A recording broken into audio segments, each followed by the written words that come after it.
আপনাদের পয়লা বৈশাখ কেমন কাটলো? আমার মাশাআল্লাহ খুবই ভালো কেটেছে। প্রতি বছরই ভালোই কাটে, এবারও আল্লাহর রহমতে ভালোই কেটে গেল দিনটা। তো চলেন আপনাদের সাথে শেয়ার করি আমার সকাল থেকে রাত পর্যন্ত কিভাবে কেটেছে। হ্যালো এভরিওয়ান, জানাতো জীবন লাইফস্টাইলের আরেকটা নতুন ব্লগে আপনাদেরকে স্বাগতম। চলে আসলাম পয়লা বৈশাখের ব্লগ ভিডিও নিয়ে। অনেক সকালে ঘুম ভেঙে গেল, তো আমাদের বেডরুমটা গুছিয়ে নিলাম। বেডের উপর যে রেড কালার বেড কাভার, এটাও আমি নিয়েছিলাম আজ থেকে অনেক বছর আগে, আমার বিয়ের পরপরই। তো যাই হোক, তো তখন পয়লা বৈশাখ উপলক্ষে নিয়েছিলাম আড়ং থেকে, কিন্তু এত ভারী আর এত বড় যে আমি শুধু অকেশনালি বিছাই মাঝে মাঝে। তো জাস্ট শুধু কাভারটা অনেক বড়। তো যাই হোক, এটাই দিয়ে দিলাম। এরপরে গুছিয়ে নিয়ে কিচেনে আসলাম।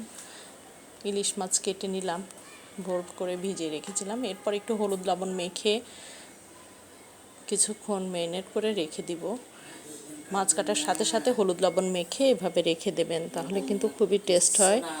এরপরে কড়াইয়ের মধ্যে পেঁয়াজ দিয়ে পেঁয়াজটা একটু ভালো মতো মেখে নিয়ে এরপরে একটু হলুদের গুঁড়া, মরিচের গুঁড়া, পরিমাণ মতো লবণ, সয়াবিন তেল অ্যাড করে এরপরে সব মশলা সহ পেঁয়াজটা খুব ভালো মতো মেখে নিতে হবে। যত বেশি ভালো মাখানো হবে তখন কিন্তু পেঁয়াজ থেকে একটা সুন্দর জুস বের হয়ে আসে। এরপরে মেখে রাখা ইলিশ মাছগুলো দিয়ে আবার খুব ভালো মতো মেখে নেব। এই সময়টায় খুব সুন্দর করে ভালো মতো মেখে নিতে হবে। মাখার মধ্যে কিন্তু রান্নার টেকনিক। এরপরে আমি পানি অ্যাড করে দিয়ে দেব।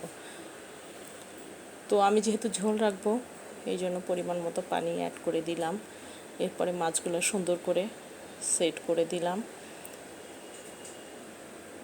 এরপরে আমি চুলার মধ্যে বসিয়ে দিলাম। এই পর্যায়ে কিন্তু আমি একটু ডিম অ্যাড করে দিলাম। মাছে ডিম ছিল, বলক এসে গেছে।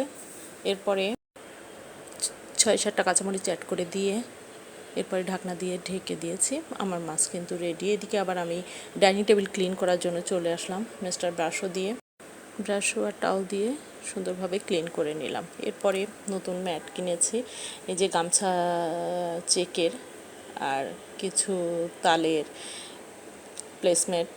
এটা কিন্তু খুবই সুন্দর লাগছিল দেখতে। তারপরে তাজা কিছু ফুল টেবিলে দিয়ে দিলাম।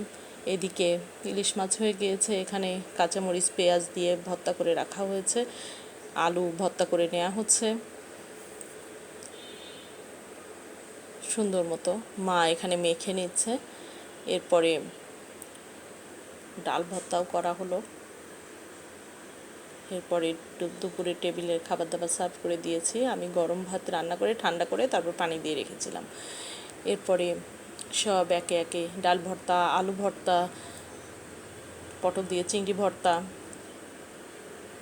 লবণদানি। আমি তো একটা সেটই কিনেছি মাটির, আর আমার থালা বাসন তারপরে চামচ এগুলো আগে থেকেই ছিল। তো যাই হোক, এরপরে সুন্দর মতো টেবিলে সব কিছু সার্ভ করে দিলাম।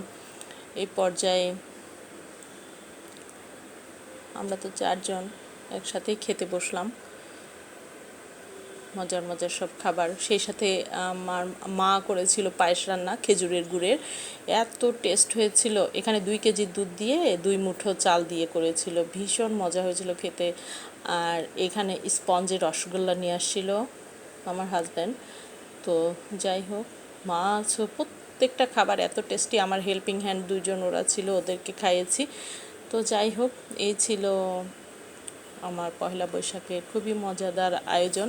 কারণ আমি প্রতি বছরই করি, কিন্তু কখনো ফ্রেমবন্দি করে রাখা হয় না। এরপরে একটু দুপুরে রেস্ট নিয়ে বিকেলের দিকে আমি আর আমার হাজব্যান্ড রেডি হয়ে চলে আসলাম ধানমন্ডিতে রবীন্দ্র সরোবরে। আমি পরেছিলাম সাদা জামদানি শাড়ি, সেই সাথে খোপায় দিয়েছিলাম গাজরা।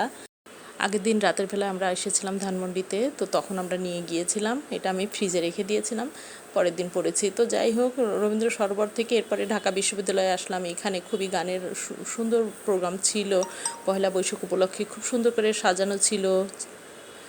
তো খুবই এনজয় করলাম, ভীষণ ভালো লেগেছে। সকাল থেকে রাত পর্যন্ত দারুণ এনজয় করেছি। তো আজকে এ পর্যন্তই। আগামীতে নতুন কোনো ব্লগ ভিডিও নিয়ে আপনাদের সামনে আসবো। আমার ভিডিওটি ভালো লেগে থাকলে লাইক কমেন্ট শেয়ার করে আমার চ্যানেলটিকে সাবস্ক্রাইব করে দিবেন। তো till then stay fine, be happy and stay জানাতো জীবন লাইফস্টাইল। বাই।